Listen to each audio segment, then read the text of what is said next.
I had just finished doing the video on this, and now the trade's been finalized, and I had to add other parts.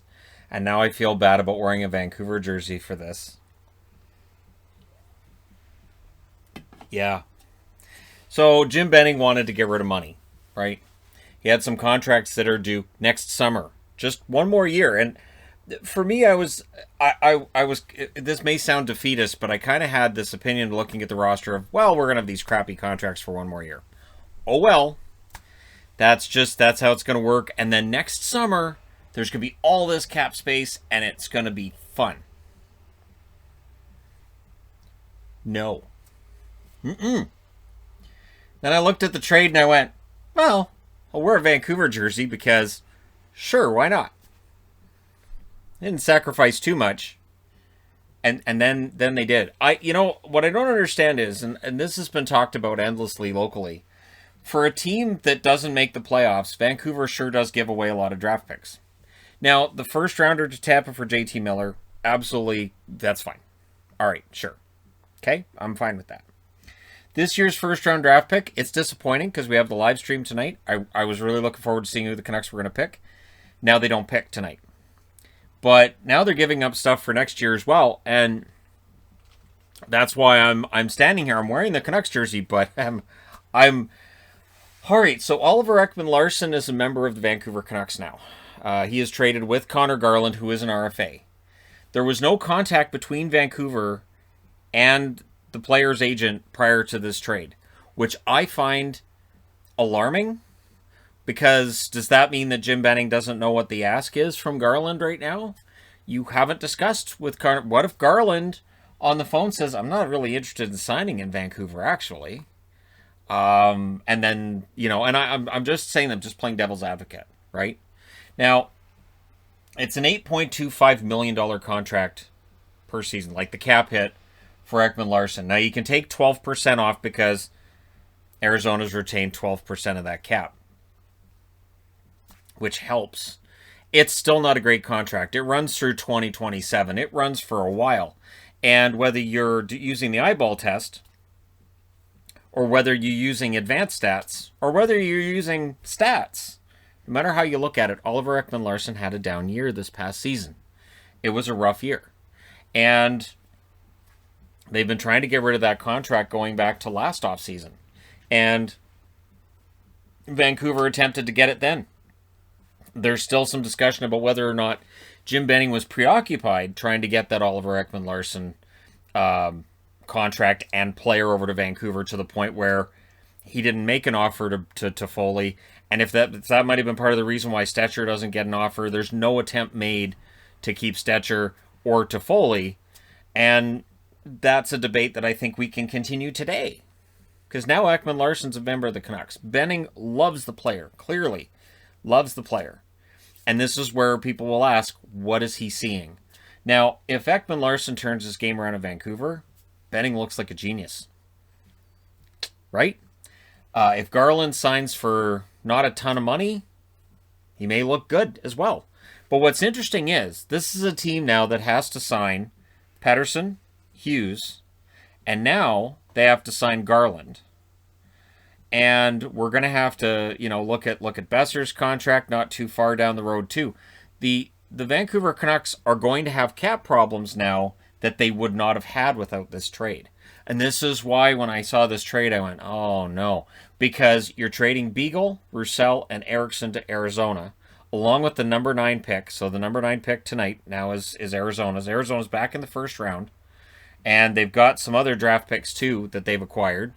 They've done pretty well. They take $12 million in cap hits for Beagle, Roussel, and Eriksson. But actual money, it's not $12 million. So they take that cap money from Vancouver.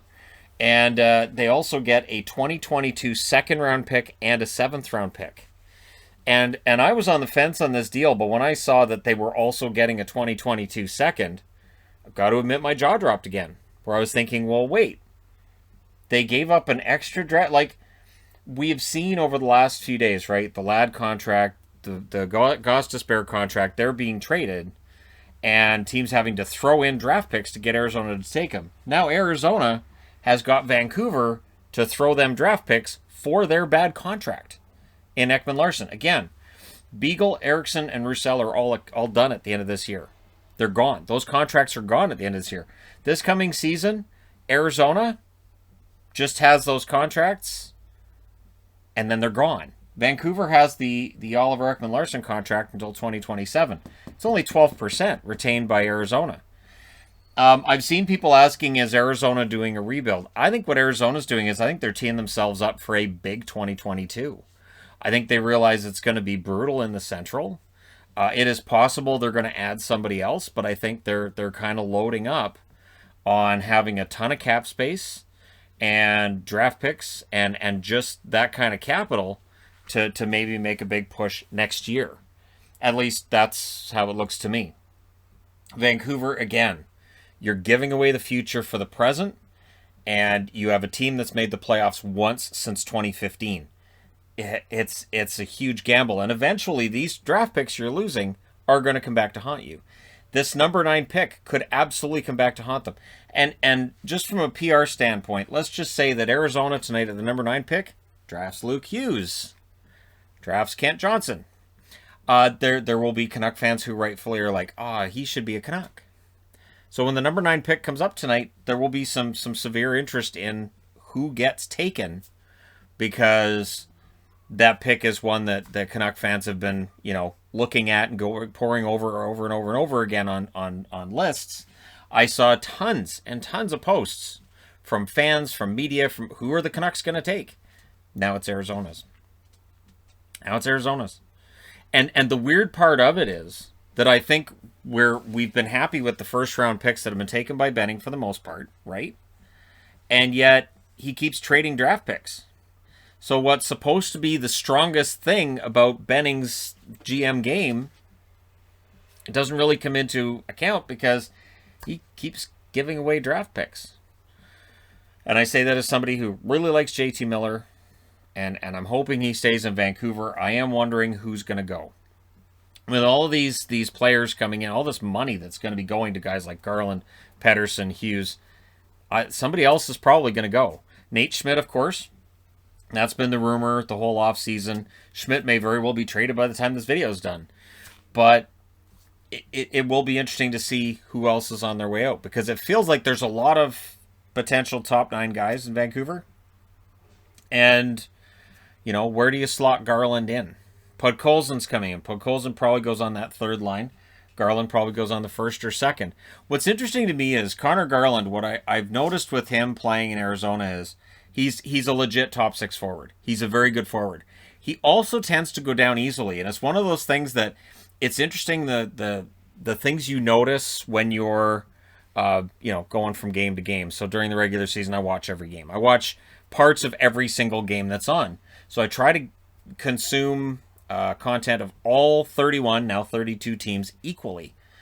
And it was notable that Garland, he falls down pretty easy. And you'd hear other commentators talking about it. At some point in time, referees won't be giving him those penalties. So he draws penalties that way, but eventually referees stop giving you that. So I like Garland. I'm not a huge fan of the Ekman Larson contract. I don't know how else to say it.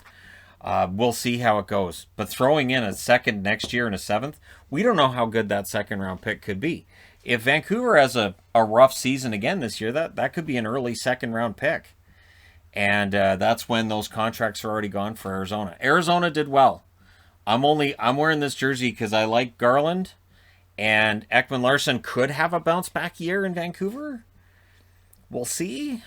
But I still think Nate Schmidt could have a bounce back year in Vancouver if he's still in Vancouver. But let's see. That's Myers makes 6, 5.9 for Schmidt. Now you've got, 8.25 minus 12%, so we'll say around $7 million for Ekman Larson. It is an expensive blue line for Vancouver currently, and they haven't signed Hughes yet. So we'll see how it goes. Let me know your thoughts in the comment section below, as I'm sure all Canuck fans will. Don't forget to hit like and subscribe if you're browsing your way through, you just happened upon this video, and hoping that there aren't further details revealed, that I have to do a third version of this video after doing the second one, because I may just be wearing an Arizona jersey the third time through, if more assets are thrown Arizona's way. Arizona did very well for themselves in getting rid of Ekman-Larsson, and clearly they weren't able to come to a deal with Garland. So they did well. But let me know your thoughts. Thank you guys so much for watching, for all your support. I'll talk to you again soon.